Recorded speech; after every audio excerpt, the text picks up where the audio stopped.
for Detroit. We're now Magic at the three-point line underneath the Scott. Scott scores! Come on, team out, not quite ready. Team out, not quite ready. All right, let's get our mindset back now. Get our mindset back. Come on, man. Okay. All business here. Somebody did it. Come on. As the third quarter began, the Pistons looked to Isaiah, and Isaiah was looking for final redemption. Rebound is up, taken by Isaiah, and he scores. Great play by the little guard. Thomas the rebound. He's got Dantley and Dumars. Goes to Dumars, who lays it in, and quickly the Pistons have come the Laker lead to 4. Isaiah Thomas is hurt down on the court underneath the basket. I couldn't tell what happened.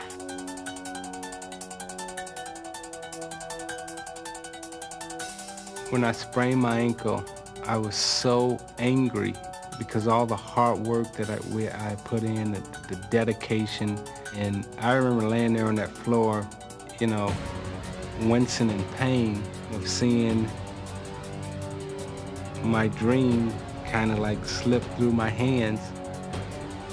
With Isaiah on the bench, Magic and the Lakers again took control of the game. It's all hot, baby. If Isaiah would be defeated, it wouldn't be by the pain. He checked himself back into the game. If you're not strong enough mentally to overcome, and you can't persevere, then you'll fall and you'll be like everybody else in the league. 8-point lead for the Lakers. Thomas with a looper scores. Yeah, but he's limping noticeably right now. Single-handedly, Isaiah tried to take his team to the title. He's got the feeling that he's going to have to carry this ball club, and he's doing a great job of it out here. Isaiah scored 25 points in the third quarter, an NBA Finals record. Tries again. Makes again. He owns the night, Isaiah. Gives to Isaiah, why not? Isaiah against Scoop. He shoots over in from 20, it's good! I don't believe what I'm seeing. We're a very tough-minded group of individuals, and everything that we didn't have in talent, we made up for in determination and just sheer will. Isaiah brought the Pistons all the way back and into the lead. He is just showing so much heart and determination for the Pistons. But in the end, the Lakers weren't ready to surrender their crown. It was a stunning loss for Detroit. But in defeat, Isaiah reached a level he had never been able to achieve in victory. It was the greatest game I've ever seen him play. He really just said, hey, I'm gonna carry you on my shoulders, come on for the ride. It was a loss that would turn the Pistons into winners. After that series, I think it was obvious to all of us with the Detroit Pistons that, okay, we're going to be world champions. It's just a matter of when and how many times. Detroit won the NBA championship each of the next 2 years. And you would see when we won championships, he was the guy that people were lifting up. Because, you know, finally he got from being the guy with the weight on his back to being lifted by the guys he was holding.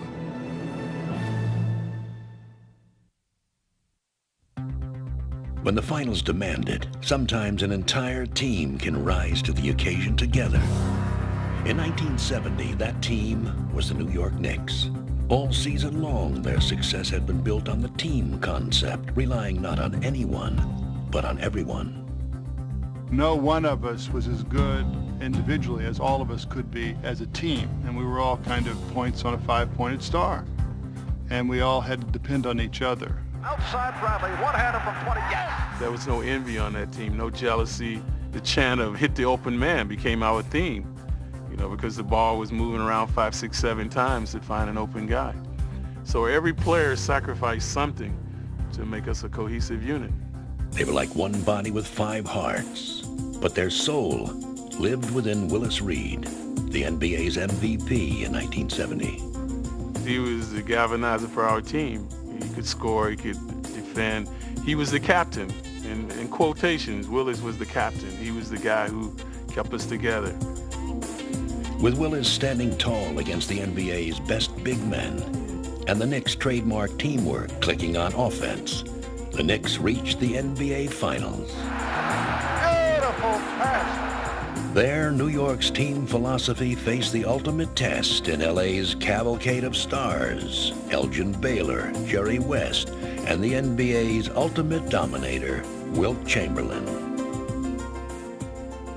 This is what we had dreamed about, you know, playing against the great NBA players to become the NBA champion. And the one thing that we had was supreme confidence. With their big men battling to a standoff, the Knicks and Lakers split the first 4 games. Then in Game 5, disaster struck New York. Top of the key to Reedy's triple team, falls down. We got a whistle on the play, and Willis is hurt. When he went down, it was a big blow. A lot of people thought that was it. Without Willis, the Knicks fell behind by 20 points, but rallied together to come back to win Game 5.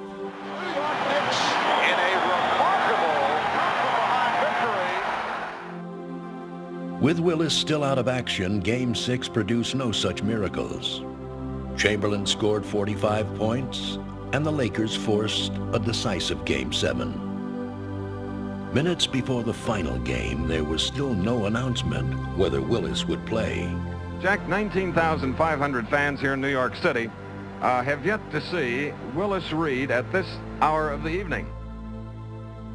Coming back to New York, 7th game, will Willis play? That's the question. Will Willis play?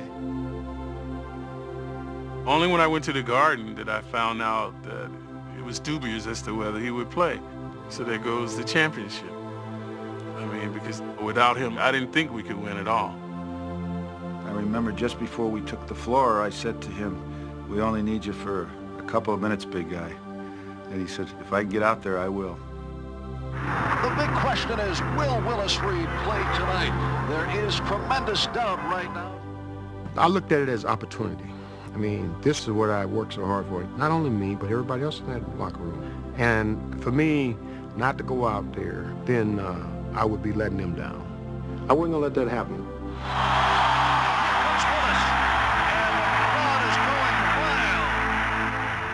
When he did that, we said, yeah, the captain is ready. If his dramatic entrance wasn't enough, Willis followed it up by hitting the Knicks' first 2 baskets of the game. Barnett to Reed on the forecourt, right side from 20, jumps, yes!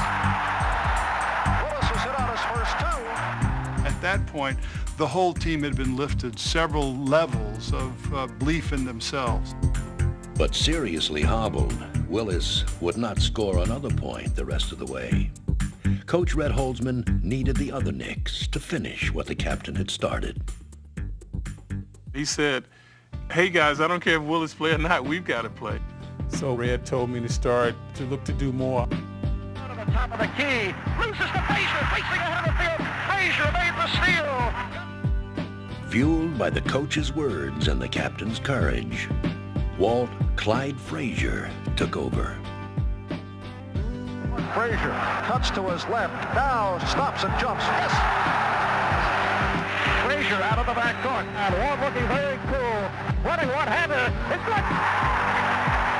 Walt Frazier had one of the most remarkable games of all time in the history of NBA championship play. Stolen by Frazier, down the lane with the floater, but it's good!